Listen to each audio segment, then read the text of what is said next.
The AI future was built with great optimism out here in the West. In 2018, many of the people who invented it gathered in San Francisco to celebrate the 25th anniversary of the industry magazine. Howdy, welcome to Wired 25. It is a celebration for sure, but there's also a growing sense of caution and even skepticism. We're having a really good weekend here. Nick Thompson is editor-in-chief of Wired. When it started, it was very much a magazine about what's coming and why you should be excited about it. Optimism was the defining feature of Wired for many, many years. Or as our slogan used to be, change is good. And over time, it's shifted a little bit. And now it's more, we love technology, but let's look at some of the big issues and let's look at some of them critically. And let's look at the way algorithms are changing the way we behave for good and for ill. So the whole nature of Wired has gone from a champion of technological change to more of a observer of technological change. So before we start, There are 25 speakers, all named as icons of the last 25 years of technological progress. Why is Apple so secretive? Jony Ive, who designed Apple's iPhone. It would be bizarre not to be. There's this question of, what are we doing here in this life, in this reality?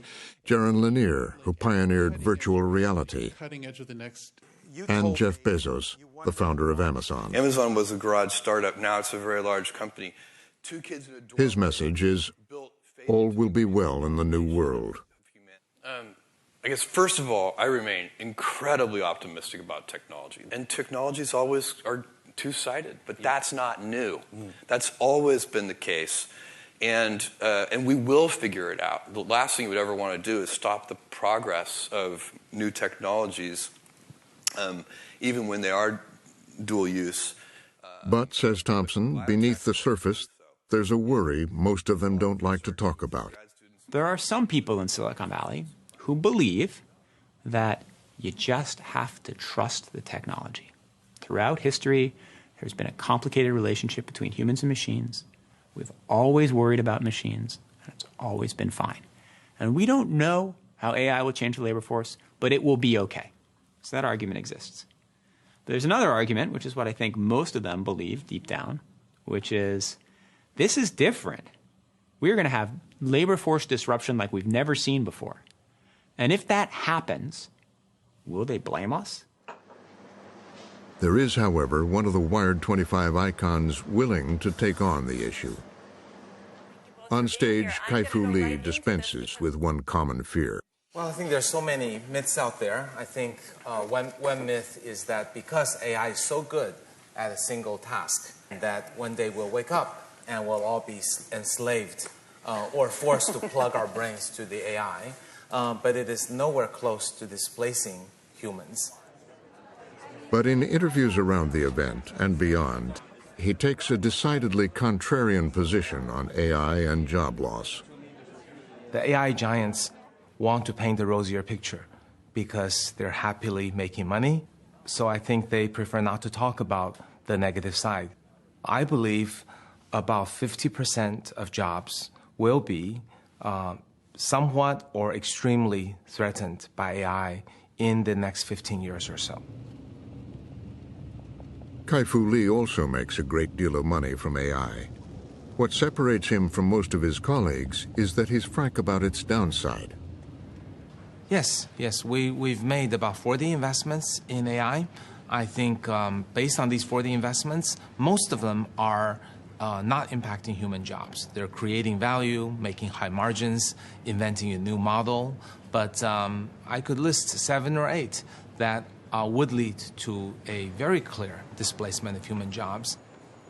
He says that AI is coming whether we like it or not, and he wants to warn society about what he sees as inevitable.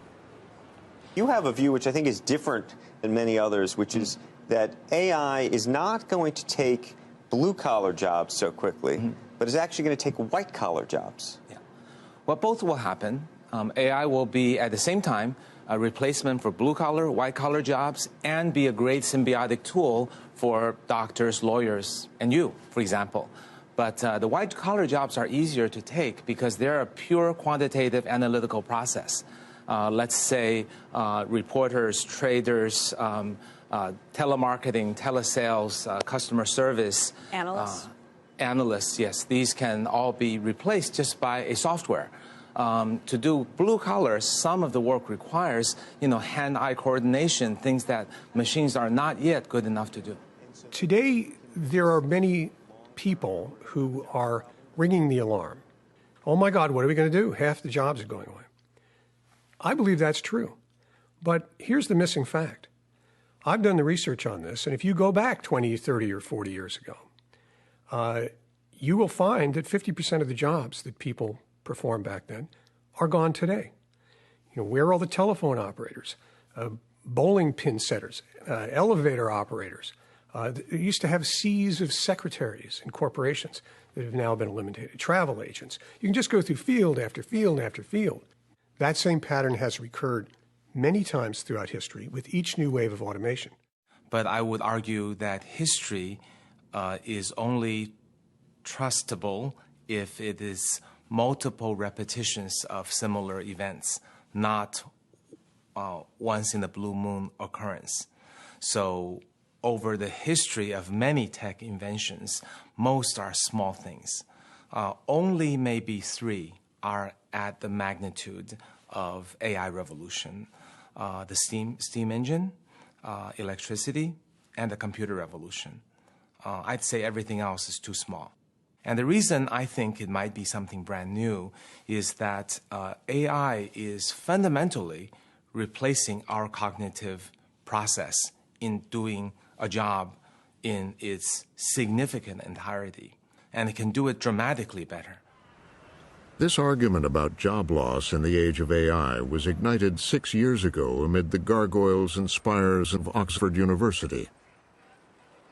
2 researchers had been poring through U.S. labor statistics, identifying jobs that could be vulnerable to AI automation.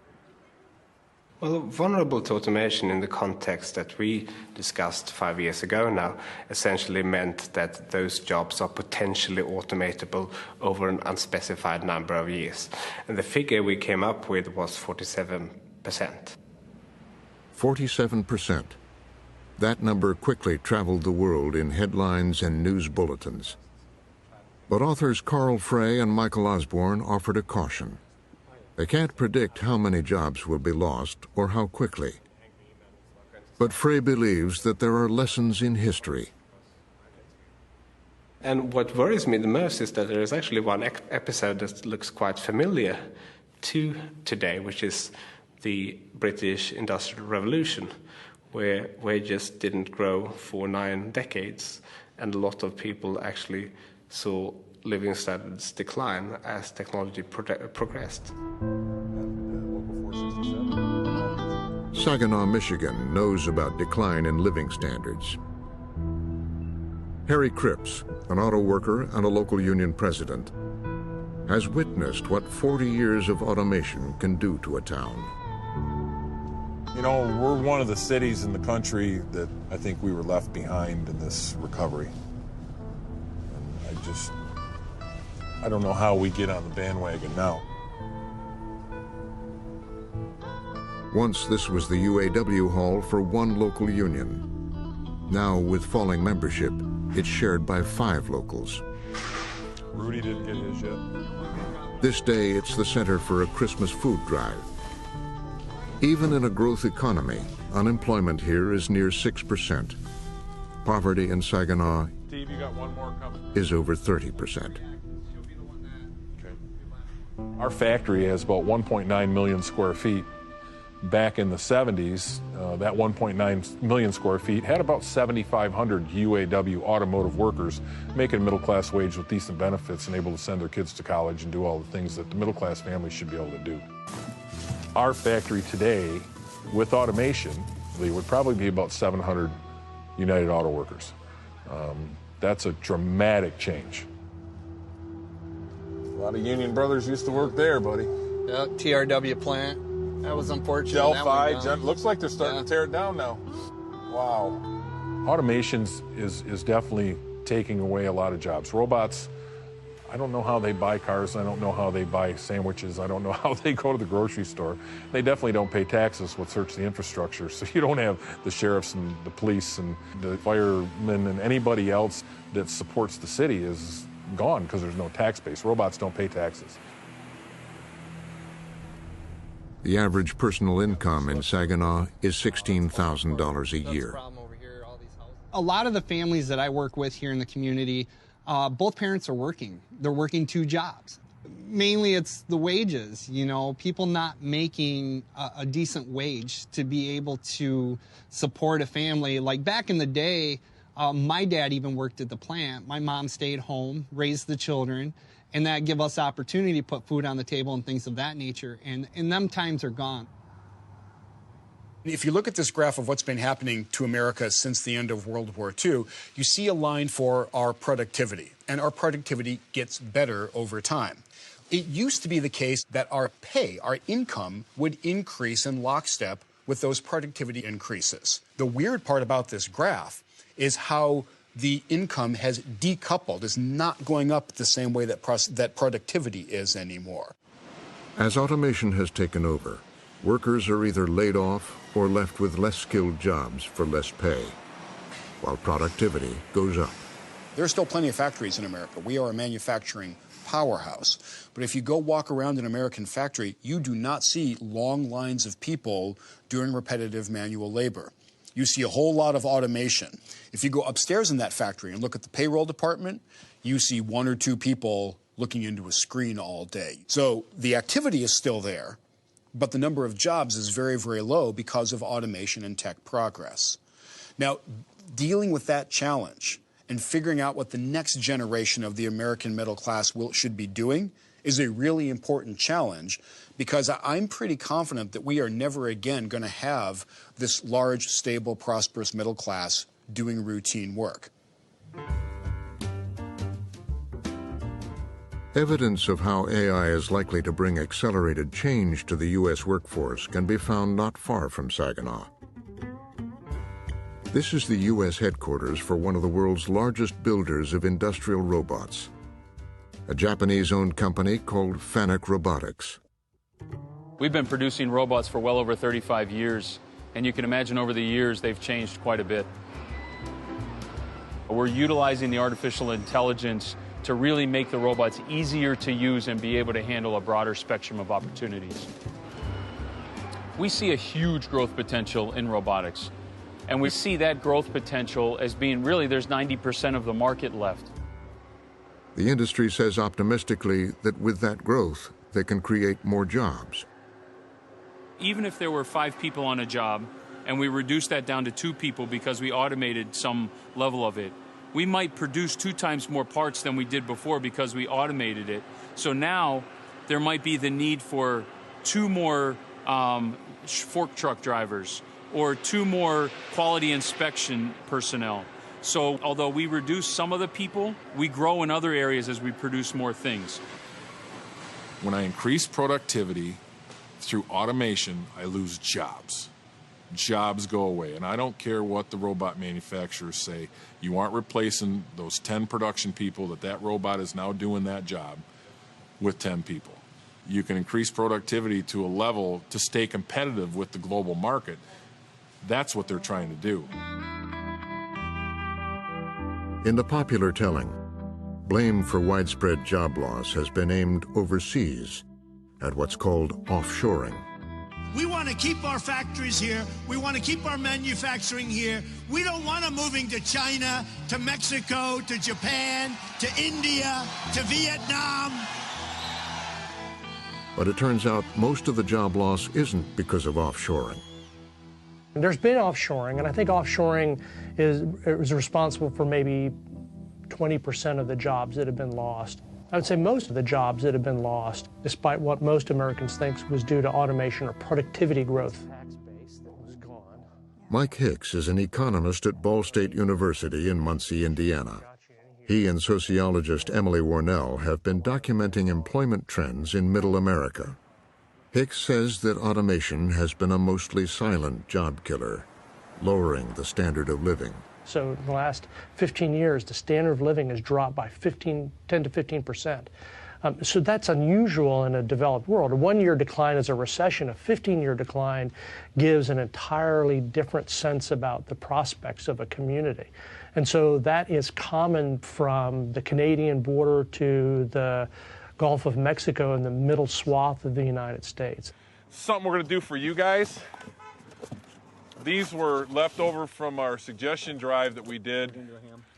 We're going to give them That each is two. awesome. I mean, that's going to go a long ways, right? I mean, that'll really help that family out during the holidays.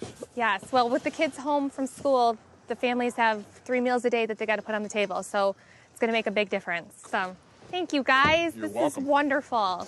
Let them know Merry Christmas on behalf of us here at the local, okay? Absolutely, you guys are just amazing. Thank you, and please tell all the workers how grateful these families will be. We will.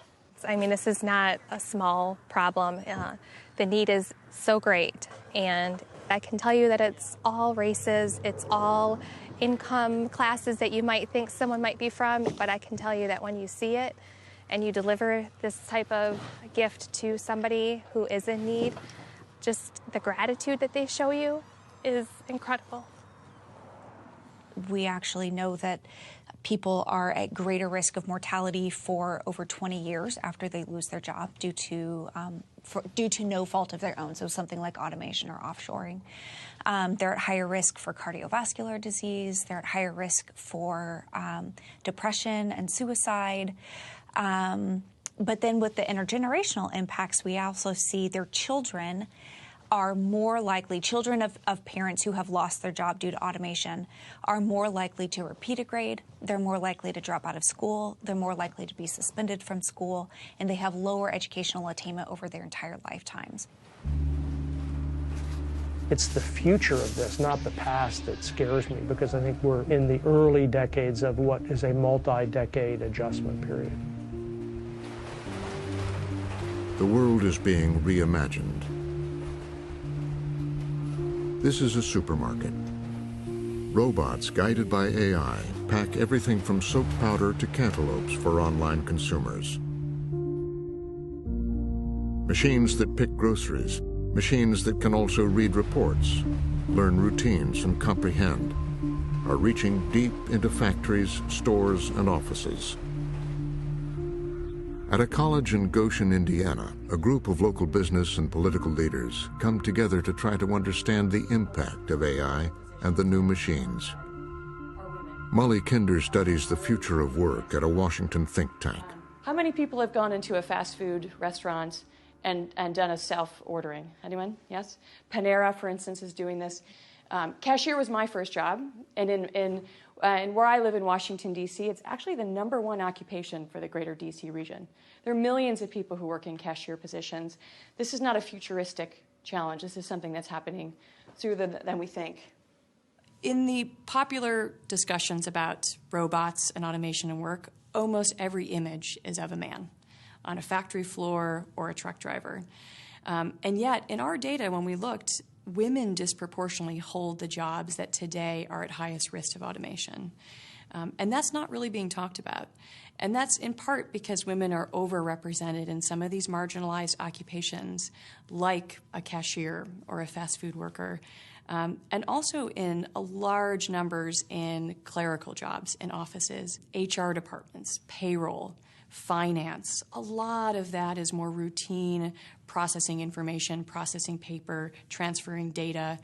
That has huge potential for automation. AI is going to do some of that. Software robots are going to do some of that. So how many people are still working as switchboard operators? Probably none in this country. The workplace of the future will demand different skills, and gaining them, says Molly Kinder, will depend on who can afford them. I mean, it's not a good situation in the United States. There's been some excellent research that says that half of Americans couldn't afford a $400 unexpected expense. And if you want to get to $1,000, there's even less. So imagine you're going to go out without a month's pay, 2 months' pay, a year. Imagine you want to put savings toward a course to redevelop your career. people can't afford to take time off of work. They don't have a cushion. So this lack of economic stability married with the disruptions in people's careers is a really toxic mix. The new machines will penetrate every sector of the economy, from insurance companies to human resource departments, from law firms to the trading floors of Wall Street. Wall Street's going through it, but every industry is going through it. Every company is looking at all of the disruptive technologies. It could be robotics or drones or blockchain. Whatever it is, every company is using everything that's developed, everything that's disruptive, and thinking about how do I apply that to my business to make myself more efficient. And what efficiency means is mostly how do I do this with fewer workers. And I do think that when we look at some of the studies about opportunity in this country and the inequality of opportunity, the likelihood that you won't be able to advance from where your parents were, I think that's very serious and gets to the heart of the way we like to think of America as the land of opportunity. Inequality has been rising in America. It used to be the top 1% of earners, here in red, owned a relatively small portion of the country's wealth. Middle and lower earners, in blue, had the largest share. Then, 15 years ago, the lines crossed, and inequality has been increasing ever since. There's many factors that are driving inequality today, and unfortunately, artificial intelligence, without being thoughtful about it, is a driver for increased inequality because it's a form of automation, and automation is the substitution of capital for labor. And when you do that, the people with the capital win. So Karl Marx was right. It's a struggle between capital and labor. And with artificial intelligence, we're putting our finger on the scale on the side of capital and how we wish to distribute the benefits, the economic benefits that will create is going to be a major moral consideration for society over the next several decades. This is really an outgrowth of the increasing gaps of haves and have-nots. The wealthy getting wealthier, the poor getting poorer. It may not be specifically related to AI, but but AI will exacerbate that, and that I think will tear the society apart because the rich will have just too much, and those who are have-nots will have perhaps very little way of digging themselves out of the hole.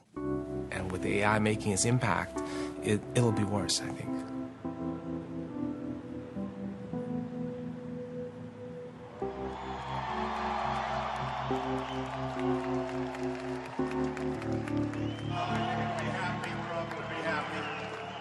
I'm here today for one main reason, to say thank you to Ohio.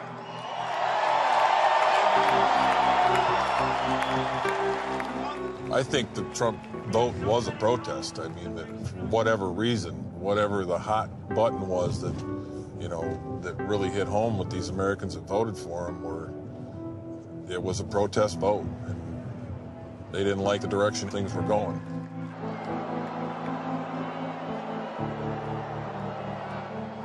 I'm scared. I'm going to be quite honest with you. I worry about the future of not just this country, but the entire globe. If we continue to go in an automated system, what are we going to do? Now I've got a group of people at the top that are making all the money, and I don't have anybody in the middle that can support a family. So do we have to go to the point where we crash to come back? And in this case, the automation's already going to be there, so I don't know how you come back. I'm really worried about where this leads us in the future.